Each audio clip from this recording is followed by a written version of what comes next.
الإعلانات أصبحت مكلفة جدًا، جدًا، جدًا، وخصوصًا لمّا تبيع خدمة غالية لأطباء الأسنان، وأنت كطبيب أسنان في الفيديو ده إن شاء الله هاقول لك على أسرار وتريكات تخلّيك تبيع خدماتك الغالية بكل سهولة ويسر، بدون ما تعمل تكاليف في الإعلانات ولا مصاريف زيادة في الإعلانات، وتحقق أرباح كويسة وما تقللش من أسعارك وتزوّد أسعارك وتبتعد بشكل كبير عن المنافسة، ويخلّيك تبيع خدماتك بكل سهولة ويسر.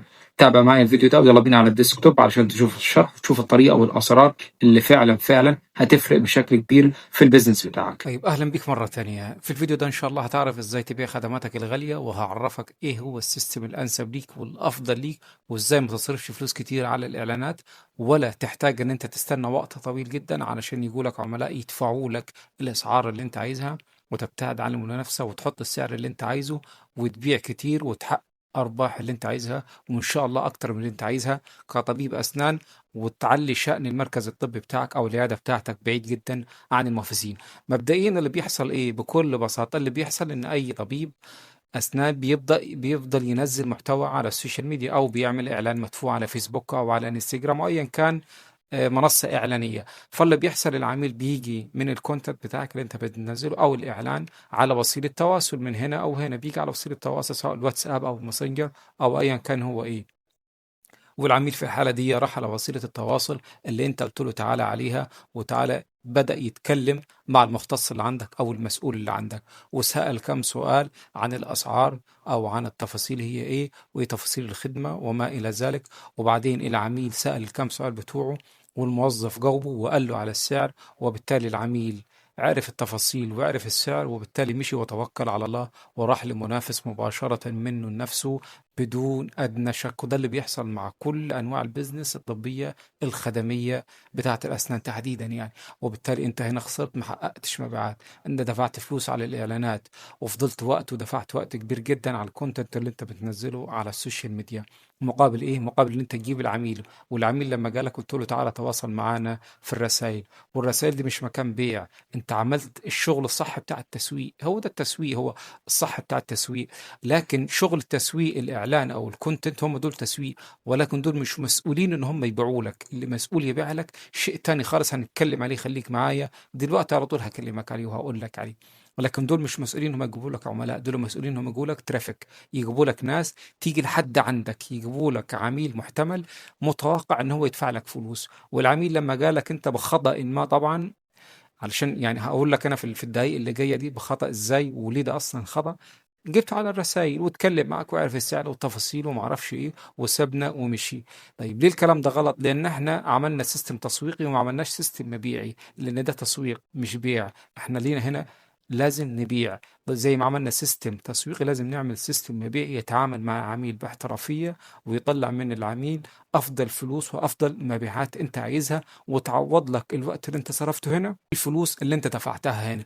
ازاي الكلام ده يا عم علاء؟ تعال اقول لك ازاي. ركز بقى معايا في الدقيقتين اللي جايين دول، علشان هم اللي فيهم الخلاصة، وهو اللي هيعلي بزنس الخدم الطب بتاعك بشكل كبير.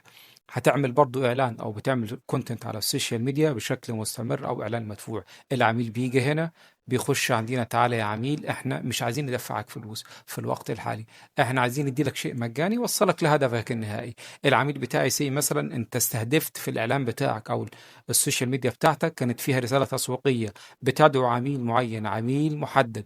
تعالى يا عميل اللي انت عاوز تعمل تبييض اسنان على سبيل المثال، وتعالى خد كتيب الكتروني في صيغة PDF حمله ازاي ت- تعتني بتبييض الأسنان بتاعتك طول الوقت، أو إزاي تحافظ على صحة أسنانك طول الوقت. أو بلاش كتيب PDF، ممكن يبقى فيديو مسجل 10 دقايق ربع ساعة أو تلت ساعة. تعالى يا عميلي احضر المحاضرة المجانية دي أو فيديو مسجل إزاي تحافظ على صحة أسنانك، شوية أسرار وشوية تركات هتديها لعميلك أنت مقابل إيه؟ مقابل إن احنا ناخد الاسم والإيميل ورقم التليفون من عميلنا المحتمل. وده مهم جدا جدا جدا، اللي انت بتغفل عنه وناس كتير بتغفل عنه. مش تعالى يا عميل خد لي في الرسائل وتعالى اشتري، احنا ما بنقولش تعالى يا عميل تعالى اشتري، احنا بنبني علاقة ثقة مع العميل، علاقة طويلة المدى بتجيب لنا مبيعات على المدى القصير والمدى البعيد. فتعال يا عميل خد شيء مجاني مفيد ليك، هيفيدك ويكون مفيد بالفعل، سواء كتاب إلكتروني PDF أو فيديو تعليمي قصير.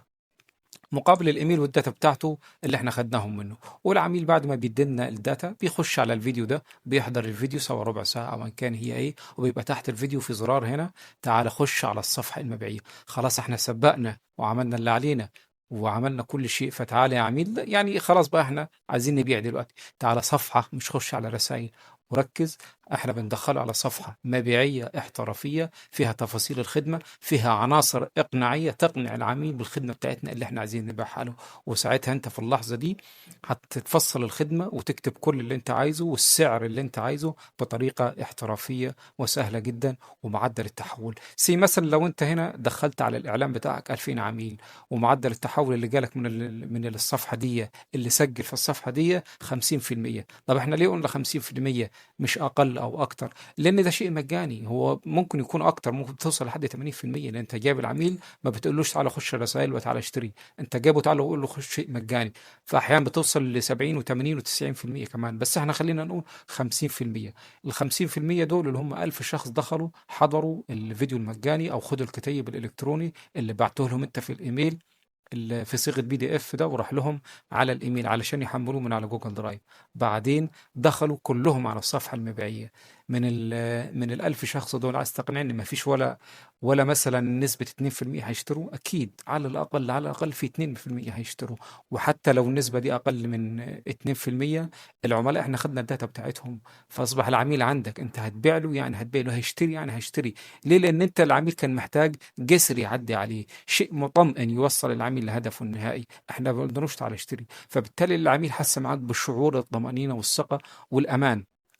فبالتالي لما انت تعرض عليه وتقول له تعالى اشتري، هيشتري منك. المعدل التحول هنا بيزيد، غير لما تقول له تعالى الرسائل هنا وتعالى بيع لك خدمه ثمنها $1000 ولا ثمنها مثلا $500 وهو ما يعرفكش. طب انت كده فرقت ايه عن المنافس؟ ما فرقتش اي حاجه.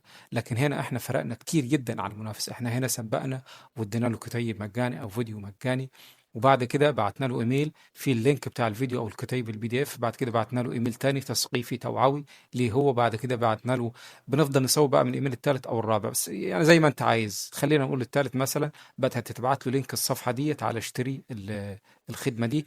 وبعدين ممكن لو ما فتحش الايميل ده بيفتح الايميل ده طبعا، واكيد معدل التحول بيزيد مع الوقت لما انت عمال تبعت له رسائل بريد تسويقيه الكترونيه. هو ده الشغل الاحترافي والسيستم المبيعي الاحترافي. شفت السيستم عملي؟ انت ممكن تعرض عليه اكتر من خدمه، مش خدمه واحده بس. يعني هو داخل عندك هنا علشان تبييض الاسنان، ممكن تعرض عليه تقويم، زراعه، فينير، تبييض، كذا خدمة انت ممكن تعرضها عليه. اصبح عندك داتابيز تحت ايدك، انت مش محتاج ان انت تعمل اعلانات تاني، والكونتنت بتاعك شغال زي ما هو، برضه بيجيب لك ترافيك على الصفحة دي.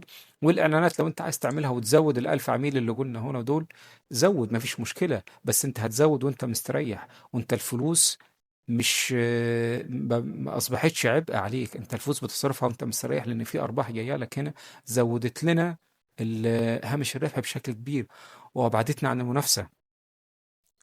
فبالتالي انت اصبح السيستم بتاعك بيكبر وبتعمل له سكيلينج وشغال وشغل احترافي امام عملائك. بتتعامل مع عميلك عبر الايميل، طبعا انت هتتعامل مع بزنس، مع عميلك عبر بزنس ايميل بيبعت له البريد الالكتروني ده.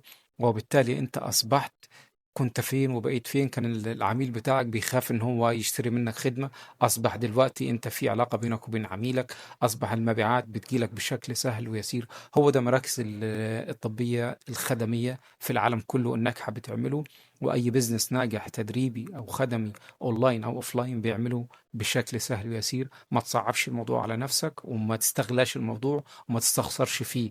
السيستم ده لو انت استثمرت فيه النهارده هيجيب لك ارباح اضعاف مضاعفه اكتر من اللي انت بتصرفه على الاعلانات. مش عايز اقول لك 10x او 20x كمان. فاهتم بيه وان شاء الله هينجحك. ولو عايز اي تفاصيل اكتب لي في التعليقات وانا ان شاء الله اتابعك. وما تنساش تشترك في القناه على عشان ده بيدعمنا بشكل مباشر وغير مباشر. شكرا على المشاهده، وان شاء الله نشوفك فيديوهات جايه. مع السلامه.